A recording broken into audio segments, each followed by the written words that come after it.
जी sir, आज आपने press conference की है, क्या आपका मुद्दा था?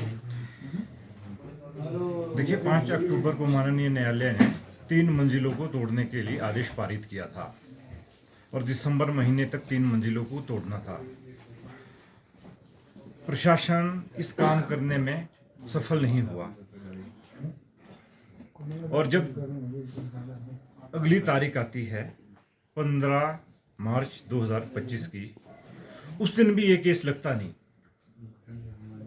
टेक्निकलिटी समझने के लिए हमें समझना पड़ेगा कि भाई, जब एमसी कोर्ट ने तय कर दिया है कि आप इसको दिसंबर के महीने तक हटा दो, तो आपने क्यों नहीं हटाया? और ना हटाने के बाद कोर्ट ने इस पर कंटेप्ट की प्रोसीडिंग क्यों नहीं की? दूसरा महत्वपूर्ण विषय है, माननीय उच्च न्यायालय ने कहा था कि इस पूरे केस का निपटारा आप 8 हफ्ते में कीजिए। मतलब एमसी न्यायालय उच्च न्यायालय के आदेश की पालना भी नहीं कर रहा। इतना बड़ा षड्यंत्र सरकार के दबाव में अभी तक जो हिंदू समाज सड़कों पर उतरा, इस विषय को लोगों तक लिया, ये सच्चाई क्या है, इसके लिए आगामी महीनों में देवभूमि संघर्ष समिति हवन ऐसा हवन का आयोजन किया जाएगा कि सत्ता में रहने वाले लोगों को भगवान सद्बुद्धि दे। अगला, अगर समय रहते ऊपर के ये 3 फ्लोर नहीं टूटते तो पूरे हिमाचल से देवभूमि संघर्ष समिति आह्वान करेगी कि संजोली कूच करो। इसके जो भी परिणाम होंगे उसका सामना सरकार करेगी और उसके उत्तरदायी भी सरकार रहेगी। आपने 2 मंत्रियों का भी जिक्र किया कि वो बड़ी बड़ी बातें कहते हैं हिंदुत्व को लेकर। 2 मंत्रियों का भी आपने जिक्र किया। देखिए, विक्रमादित्य जी ने, अनिरुद्ध जी ने, माननीय मंत्री विक्रमादित्य और अनिरुद्ध जी ने, इन्होंने विधानसभा के अंदर बड़ी सिंह गर्जना की थी कि ये घुसपैठ हुई है, बाहर के लोग आए हैं, इन्हें कानून सम्मत हटाया जाएगा।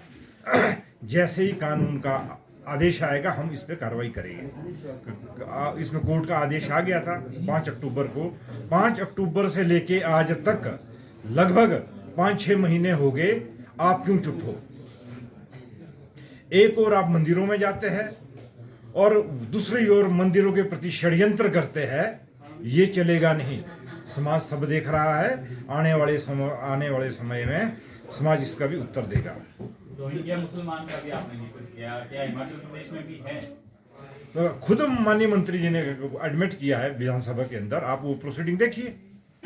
प्रश्न ये है कि उसके बाद उनको क्या जमीन खा गई, आसमान निकल गया? पूरी स्पष्ट तो करे वो कहाँ है, कैसे है, किस हालत में है, कितने लोग अप्रवासी भारत में रह रहे हैं, कितने सॉरी हिमाचल में रह रहे हैं, क्या कहाँ गए वो लोग? कोई आंकड़ा तो आप जारी करो।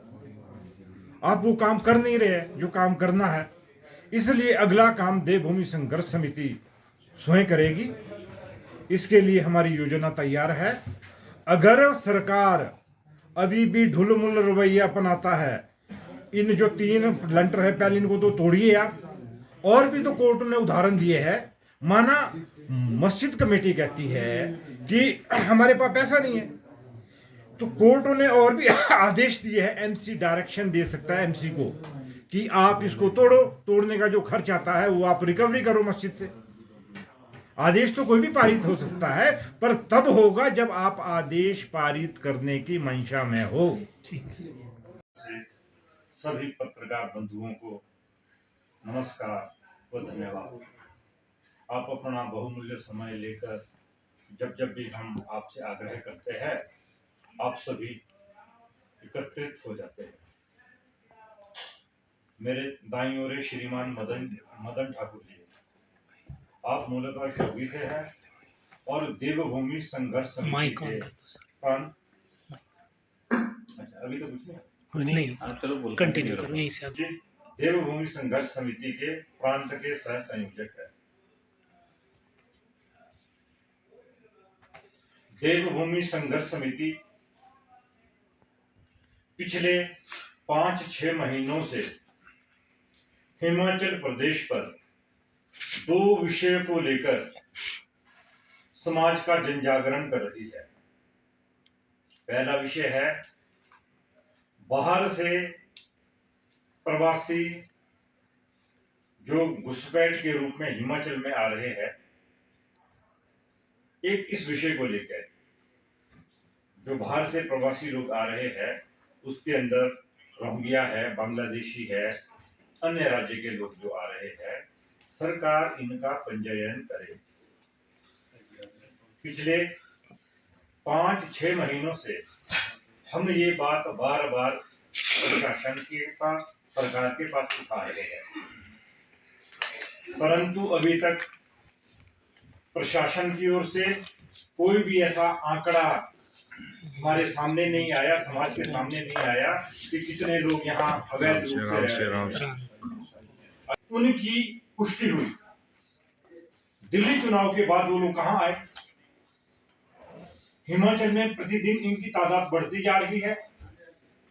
प्रशासन इस पर मौन है, परंतु भविष्य में प्रशासन को इसका उत्तर देना पड़ेगा। और फिक्र हमेशा मेरे साथ रहता है। भूषण ज्वेलर्स, अनमोल रिश्तों के लिए।